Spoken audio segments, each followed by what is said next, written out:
Welcome back. So ഇന്ന് 22-ാം തീയതിയാണ്. പക്ഷേ ഞാനൊന്ന് അനലൈസ് ചെയ്യാൻ പോകുന്ന ചാർട്ട് വന്നിട്ട് 21-ാം തീയതിയിലേതാണ്. കാരണം എന്താണെങ്കിൽ എനിക്ക് ഇന്നലെ വീഡിയോസ് ഇടാൻ പറ്റിയില്ല. സോ ഞാൻ എക്സ്പ്ലെയിൻ ചെയ്യുന്നത് എന്താണെങ്കിൽ എൻ്റെ ഒരു സ്ട്രാറ്റജി അനുസരിച്ച്, എൻ്റെ ഒരു പ്ലാൻ അനുസരിച്ച് എനിക്ക് മാർക്കറ്റിൽ അവൈലബിൾ ആവുന്ന എൻട്രീസ് ഉണ്ട്. സോ അത് ഞാൻ നിങ്ങൾക്ക് പറഞ്ഞു തരുന്നതെന്ന് മാത്രമേ ഉള്ളൂ. ഞാൻ ജസ്റ്റ് എക്സ്പ്ലെയിൻ ചെയ്യുന്നതെന്ന് മാത്രമേ ഉള്ളൂ. അതിൻ്റെ ലോജിക്കും അതിൻ്റെ പിന്നിലുള്ള ലോജിക്കും കാര്യങ്ങളൊക്കെ വെച്ച് ഞാൻ ജസ്റ്റ് എക്സ്പ്ലെയിൻ ചെയ്യുന്നു എന്ന് മാത്രമേ ഉള്ളൂ. സോ 21-ാം തീയതിയിലെ ചാർട്ട് നമുക്കൊന്ന് നോക്കാം.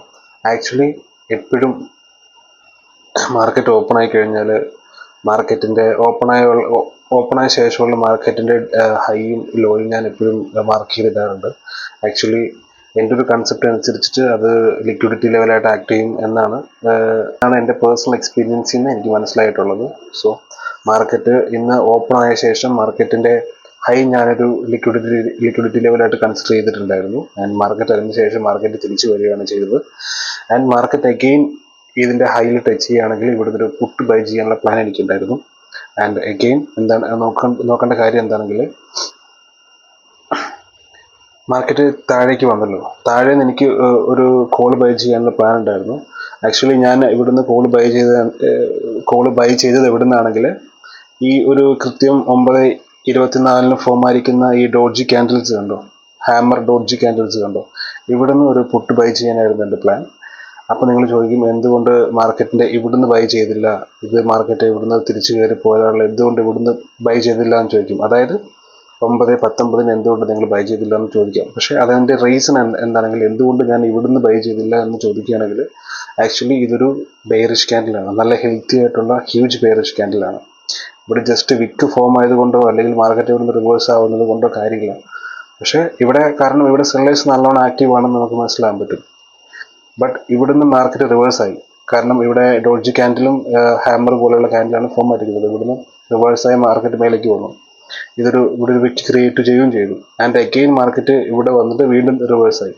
പക്ഷേ ഈ ലിക്വിഡിറ്റി കൺസെപ്റ്റ് അല്ലെങ്കിൽ ഒരു ഇൻവെസ്റ്റ്മെന്റ് സെറ്റപ്പ് ഒക്കെ വെച്ച് ട്രേഡ് എടുക്കുന്നവർ എന്തായാലും ഇവിടുന്ന് ബൈ ചെയ്തിട്ടുണ്ടാവും.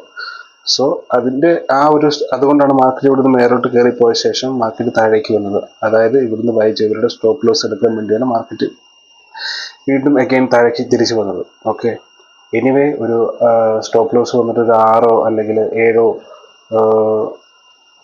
റേഞ്ചിൽ സ്റ്റോപ്പ് ലോസ് കീപ്പ് ചെയ്യുന്നവരുടെ സ്റ്റോപ്പ് ലോസ് എന്തായാലും ഇത് ഹിറ്റ് ആയിട്ടുണ്ടാവില്ല എന്നാണ് എൻ്റെ ധാരണ. എനിവേ ഇതിനുശേഷം ഇവിടുന്ന് ഒരു പുട്ട് ബൈ ചെയ്തിട്ടുണ്ടായിരുന്നെങ്കിൽ മാർക്കറ്റ് അത് ഒരു പ്രോഫിറ്റബിൾ ട്രേഡ് ആവാനായിരുന്നു സാധ്യത. എനിവേ അതിനുശേഷം മാർക്കറ്റ് ഇവിടുന്ന് തിരിച്ച് കയറി പോയിട്ടുമുണ്ട് അത്യാവശ്യം നന്നായിട്ട്. ഓക്കെ, അതിനുശേഷം ഞാൻ വിചാരിച്ച പോലെ തന്നെ മാർക്കറ്റ് കൃത്യം ഈ ഗ്രീൻ ലൈനിൽ ടച്ച് ആയിട്ടുമുണ്ട്. നിങ്ങൾക്ക് വേണമെങ്കിൽ അത് ശ്രദ്ധിച്ച് കഴിഞ്ഞാൽ മനസ്സിലാവും. ഞാൻ കാണിച്ചു തരാം. കൃത്യം ആ റേഞ്ചിൽ നിന്ന് തന്നെ മാർക്കറ്റ് താഴേക്ക് വന്നത്. കാരണം ആക്ച്വലി ഇവിടുന്ന് ക്യാൻഡിൽസ് വെച്ച് നോക്കുമ്പോൾ ഇതൊരു ബെയറിഷ് ക്യാൻഡിലാണ്. ഈ ട്രേഡ് എടുക്കുകയാണെങ്കിലും ഈ ബെയറിഷ് ക്യാൻഡിൽ ക്ലോസ് ആയ ശേഷമേ ട്രേഡ് എടുക്കാൻ പറ്റുള്ളൂ. എനിവേ ഈ ക്ലോസ് ആയ ശേഷം ഇവിടുന്ന് ട്രേഡ് എടുത്താലും ഒരു 5-6 റേഞ്ചിൽ സ്റ്റോപ്പ് ലോസും ഫിക്സ് ചെയ്യണം. ഇവിടുന്ന് എന്തായാലും മാർക്കറ്റ് തിരിച്ചു കയറിയിട്ടുണ്ടായിരുന്നെങ്കിൽ എൻ്റെ സ്റ്റോപ്പ് ലോസ് കൃത്യമായിട്ടും പെട്ടെന്ന് തന്നെ സ്റ്റോപ്പ് ലോസ് ഹിറ്റ് ആയിട്ടുണ്ടാവും. ബട്ട് അത് തിരിച്ചു കയറിയില്ല. മാർക്കറ്റ് അവിടുന്ന് സപ്പോർട്ട് എടുത്തിട്ട് റെസിസ്റ്റൻ്റ് ഏരിയ ആയിരുന്നു. അവിടുന്ന് മാർക്കറ്റ് അത്യാവശ്യം നന്നായിട്ട് താഴേക്ക് വരികയും ചെയ്തു. ഓക്കെ,